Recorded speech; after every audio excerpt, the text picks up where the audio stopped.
예수님의 12제자, 이들은 특별한 사람들이 아니라 지극히 평범한 사람들이었습니다. 쉽게 배신할 수 있는 사람의 모습을 보여주는 가룟 유다, 의심과 불평을 자아냈던 도마, 뭔가를 해보려고 끊임없이 시도했던 사람 안드레, 또 쉽게 흥분하고 쉽게 넘어지고 또 회복되었던 사람 베드로, 천둥의 아들이었을지라도 사랑의 사도로 변한 요한, 이들은 모두 변하는 과정을 가지고 있었던 사람들입니다. 하루아침에 변한 것은 아닙니다. 과정이 있었습니다.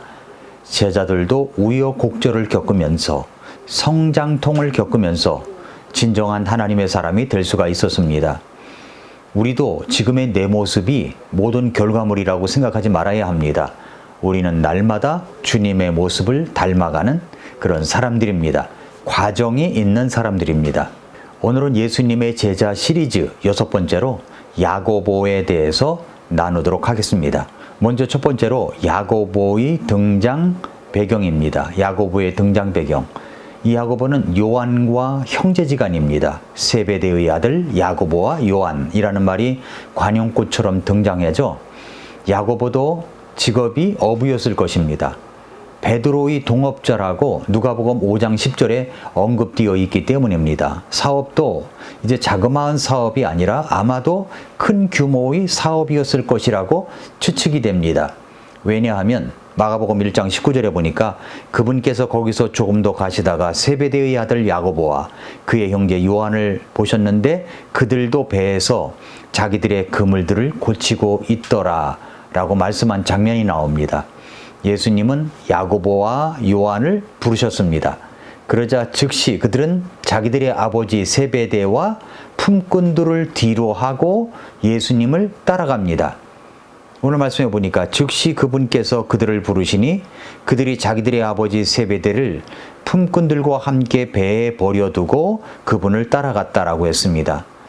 이 말씀에서 알 수 있는 것은 야고보와 요한의 아버지 세베대는 일꾼들을 부릴 정도로 어업에 종사하고 있었음을 추측할 수가 있습니다. 아마도 큰 배도 가지고 있었을 것이고 사업의 규모도 제법 컸을 것이라고 생각이 됩니다. 그렇기 때문에 야고보와 요한의 배경은 가난한 사람들이 아니라 상당한 부를 가지고 있었던 가정에서 자란 사람이라는 것을 우리가 추측할 수가 있습니다. 이런 단서가 요한복음 18장 15절에서도 나옵니다. 시몬 베드로와 또 다른 제자 하나가 예수님의 뒤를 따라갔는데 그 제자는 대제사장을 알므로 예수님과 함께 대제사장의 관저로 들어갔으나 라고 했죠. 여기에 그 제자라고 할 때 이 그 제자는 요한을 말하죠. 예수님이 잡혀 가시던 날 밤에 예수님을 따라갔는데 베드로는 대제사장의 관저로 들어갈 수가 없었지만은 요한은 들어갔다는 말입니다. 대제사장을 알았기 때문입니다. 친분이 있었다는 말입니다. 그러니까 야고보와 요한의 가정은 상류층의 사람들과도 교분이 있었다는 것을 알 수가 있습니다. 야고보와 요한 이렇게 나오니까 야고보는 형이었을 것이고 요한은 동생이었을 것입니다. 이것이 바로 야고보의 등장 배경입니다. 그러면 두 번째로 야고보의 인물과 성격을 보도록 하겠습니다. 성경은 야고보와 요한을 늘 같이 다루고 있다는 것을 발견합니다. 베드로와 안드레는 형제였지만 같이 행동했거나 같이 성경에 나오지 않는데 야고보와 요한은 꼭 같이 나옵니다.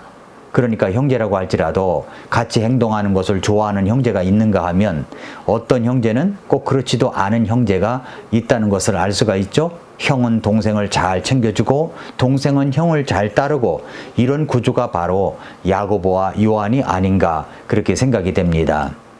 우리가 지난 시간에 본 요한에 대한 말씀에서 요한은 천둥의 아들이다 라는 닉네임을 가지고 있었다고 했습니다.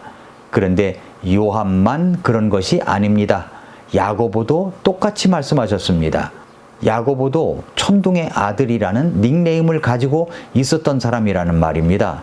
그러니까 이 말은 좋게 말하면 열정적인 사람이라고 말할 수 있지만 나쁘게 말하면 성질이 불같았다라고 하는 말입니다. 누가복음 9장 51절에 보니까 예수님께서 이제 사마리아인의 도시로 들어가려고 하시는데 사람들이 이것을 잘 받아들이질 않았습니다. 그러자 야고보와 요한이 뭐라고 하느냐면 주여, 엘리야가 행한 것 같이 불이 하늘로부터 내려와 저들을 태워버리도록 우리가 명령하기를 원하시나이까? 이렇게 말을 했습니다. 예수님께서 그렇게 말하는 야고보와 요한을 꾸짖으셨습니다. 야고보가 먼저 나오고 요한이 나중에 나옵니다. 형이나 동생이나 성질이 불같았습니다. 두 형제는 벼락 같은 성질머리라고나 할까요? 똑같은 성격, 똑같은 반응을 보이는 형제였습니다. 야고보의 기질은 열정적인 기질의 소유자였습니다. 격정적인 사람이었습니다. 또 다른 면을 볼까요? 마태복음 20장 20절 이하를 보면 야고보의 어머니가 예수님 앞에 등장합니다. 그러면서 주님이 주님의 왕국을 세우게 되면 우리 두 아들을 하나는 주님의 오른편에 또 하나는 왼편에 앉혀달라고 청탁을 하는 장면이 여기에 나옵니다. 그러니까 이 장면을 보면은 치맛바람의 원조격인 사람이 야고보와 요한의 엄마였다는 것을 생각해 볼 수가 있죠. 이 장면을 보면 어떤 어머니라는 인상을 갖게 됩니까?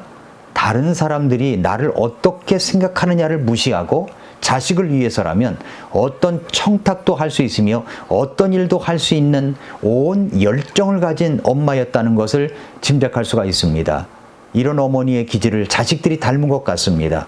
이 야고보의 어머니가 그런 청탁을 하자 예수님께서 마태복음 20장 22절에서 이렇게 말씀하셨습니다. 예수님께서 응답하여 이르시되 너희가 구하는 것을 너희가 알지 못하는도다. 내가 마실 잔을 너희가 마실 수 있으며 나를 잠기게 한 침례로 침례를 받을 수 있느냐? 이렇게 이제 예수님께서 물어보신 것입니다. 이렇게 말씀하시는 예수님의 말씀에 이 어머니와 아들들, 그러니까 야고보와 요한이 세 모자간에 똑같이 합창을 합니다. 우리가 할 수 있나이다. 이렇게 말입니다. 일단 예수님의 신임부터 얻고 보자 하는 그런 것 같습니다. 주님의 잔이 어떤 잔인지도 모르고 이들은 대답부터 합니다. 주님의 잔은 쓴 잔입니다. 십자가의 고난입니다. 그러나 이 야고보와 요한의 어머니와 아들들은 이제 다가올 영광만을 생각하고 있습니다. 영광을 누릴 것만 생각하고 청탁하고 있는 겁니다. 그러나 여러분, 이런 모습이 야고보와 요한과 그의 엄마의 경우라고만 생각하십니까? 정말로 예수님을 믿는 진정한 동기가 무엇입니까? 병 낫기를 바라고 건강해지고 아들, 딸 잘 되고 출세하고 사업 잘 되고 그런 목적에서입니까? 물론 하나님께서는 우리를 그렇게 도와주실 수가 있습니다. 그런데 우리가 그런 영광을 누리기 전에 우리는 하나님의 뜻을 이루기 위해서 고난이라는 삶을 우리에게 허락하신다면 이 고난의 잔을 우리는 달게 받아들일 수가 있느냐 하는 겁니다. 한번 진지하게 생각해 보십시오. 야고보와 그의 어머니의 얼굴은 사실 우리들의 얼굴일 수 있다는 사실을 생각해 봐야 됩니다. 예수님은 이렇게 또 말씀하셨습니다. 그분께서 그들에게 이르시되 너희가 참으로 내 잔을 마시고 나를 잠기게 한 침례로 침례를 받겠지만 내 오른쪽과 왼쪽에 앉는 것은 내가 줄 것이 아니니라. 다만 내 아버지께서 누구를 위해 그것을 예비하셨던지 그들이 그것을 받을 것이니라 하시니라 라고 말씀을 하셨습니다. 예수님은 야고보의 앞길에 중대한 고난이 있을 것을 말씀하십니다. 고난 끝에 영광도 있다는 것을 일러주십니다. 옆에서 이런 이야기를 듣고 있던 10 제자가 흥분해가지고 분해가지고 어쩔 줄 몰라 하고 있습니다. 그러자 예수님께서 또 이런 말씀을 하셨습니다. 누구든지 너희 가운데서 크게 되려 하는 자는 너희를 섬기는 자가 되고 누구든지 너희 가운데서 으뜸이 되려 하는 자는 너희 종이 되어야 할지니라 말씀을 하셨습니다. 그러니까 섬기는 자가 큰 자고 영광을 누릴 자다 말씀하시는 것입니다. 그러면 이제 마지막으로 야고보의 생애와 죽음을 보겠습니다. 야고보는 어떤 삶을 살았고 어떻게 죽었습니까? 놀라운 것은 야고보에 대해서 기록한 것이 별로 없고 특별한 업적도 없다는 것입니다. 그러나 이것만은 확실합니다. 그는 끈질기게 예수님을 따라다녔고 예수님 계신 곳에 항상 있었습니다. 베드로가 있는 곳에도 요한이 있는 곳에도 언제나 같이 있었습니다. 겟세마네 동산에서 예수님이 기도하실 때도 거기 있었습니다. 기도의 자리에도 있었습니다. 그는 그렇게 하여 지도자가 되었습니다. 어느 문서에 보면 그는 지중해 영역까지 가서 전도한 것으로 기록되어 있습니다. 심지어 스페인까지 갔다는 기록되어 있습니다. 초대교회 성도들은 야고보의 별명을 조갑이라고 했답니다.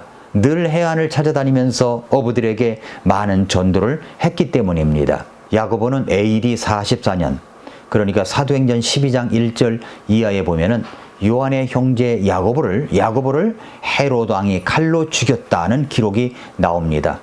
그는 그렇게 순교를 했습니다. 그렇게 그의 생애는 끝났습니다. 자, 여러분, 이렇게 순교로 생애를 마친 야고보를 통해서 우리가 배울 수 있는 것이 무엇이 있을까요? 먼저 육신의 정욕을 극복해야 합니다. 육신적 야망을 거룩한 야망으로 바꿔야 합니다. 야고보는 거룩한 야망으로 변한 사람이 되었습니다. 가치관이 변했습니다. 그것은 그가 어떤 경우라도 주님을 끝까지 따라다녔고 주님을 바로 보았기 때문입니다. 내가 얼마나 오래 사느냐가 중요한 것이 아닙니다. 사랑하는 주님과 어떤 관계를 맺고 내 인생의 남은 때를 살아가느냐가 더 중요한 것입니다. 그렇다면 여러분은 어떻게 살아가고 있습니까?